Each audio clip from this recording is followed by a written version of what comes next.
And the FBI is taking a closer look at 3 of D.C.'s biggest unsolved mysteries in recent history, all of which were investigated under the Biden administration without yielding any results. So what are they? David Spunt, live from the Justice Department with more. Good morning, David.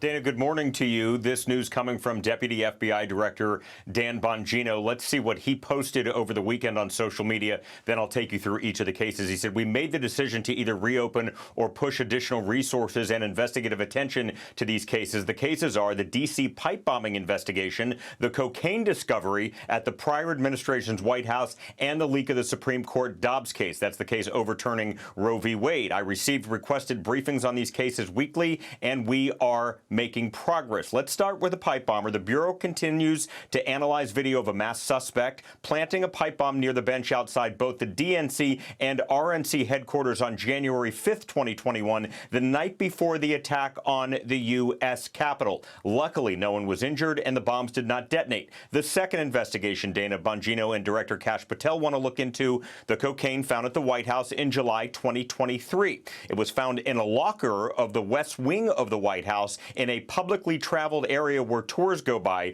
but the Secret Service never identified a suspect. Finally, the third case, the leak of the Supreme Court draft overturning Roe v. Wade in the spring of 2022.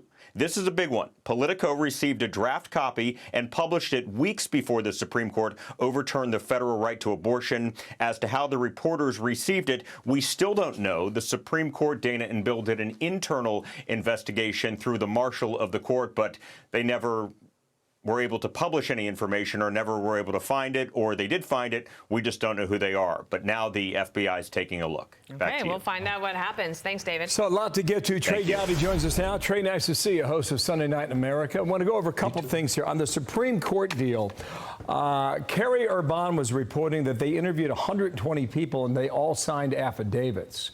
And they also interviewed all the 9 justices, but they did not sign affidavits. And I think what Dan Bongino and maybe Kash Patel are doing is kind of interesting. Yesterday, Bongino sent this long post out on X, and here's the one I want to read to you. "The director and I have done only one media interview together. We decided early on to limit our media footprint overall in order to keep the attention on the work being done." That said, here is a clip from that one interview, May 18th with Maria. Watch.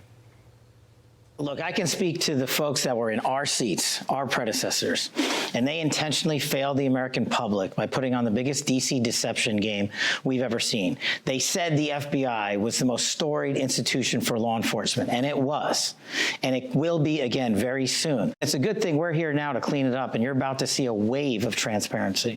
I mean, Trey, what do you read into all that? Well, I think the weakest of the 3 investigations is the Supreme Court leaking of the Dobbs decision, because I don't know what federal statute they would be investigating. It's immoral. It probably breaks Supreme Court rules. It's going to get you fired. But what's the federal crime? Plus, you got some branch issues, Bill. I mean, you got the executive branch investigating the judicial branch. Look, I want to know who leaked the opinion. But in terms of federal crimes, you got to start with the D.C. bombing, because I'm almost positive you can't plant a bomb outside any building. So I really want to know that. And then secondly, even in Washington, shockingly, cocaine is against the law. So I want to know that, too. Kudos to them for continuing investigations. And I don't understand the argument against continuing an investigation if the statute of limitations hasn't run yet. And then, so does it matter if affidavits were signed or not? No, affidavits are completely inadmissible in criminal court. You can't cross-examine an affidavit. So could you pursue someone for lying to the FBI? It depends on who interviewed them. I mean, who asked for the affidavit? I would rather have a sit-down interview with a law enforcement officer with consequences for lying than an affidavit, most of which are not worth the paper they're printed on. Okay, if you follow this case in Nashville, where the mayor is under suspicion for helping for hindering ICE and helping illegal immigrants. Here's a congressman now from Tennessee. Andy Ogles is his name, from Monday. The individuals that the mayor is standing with are murderers, rapists, drug traffickers, sexual predators, child traffickers, The list goes on. Which is why I will always stand on the rule of law and with ICE. Because we, the people, have had enough. I choose my community, my state, and my family over this type of nonsense. What do you make of this, Trey? Because it seems that this is going to go on for some time. You had that judge up in Wisconsin that we covered, and then you had all those camera angles from inside the courthouse when she was trying to help illegals escape ICE agents who were in the hallway. And how often does this go on? You also had a member of Congress arrested.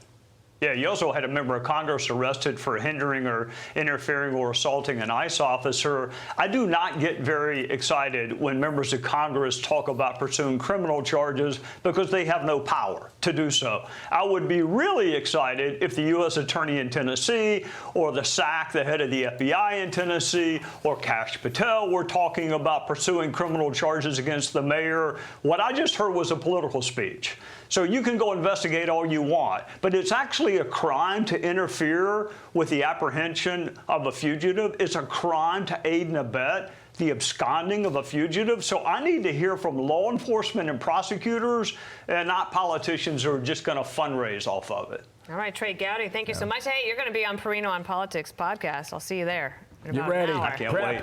Yes, ma'am. Thank you. Thank you. Hey, it's Will Kane. Click here to subscribe to the Fox News channel on YouTube. It's the best way to get our latest interviews and highlights. And click to subscribe to the Will Kane podcast for full episodes right now.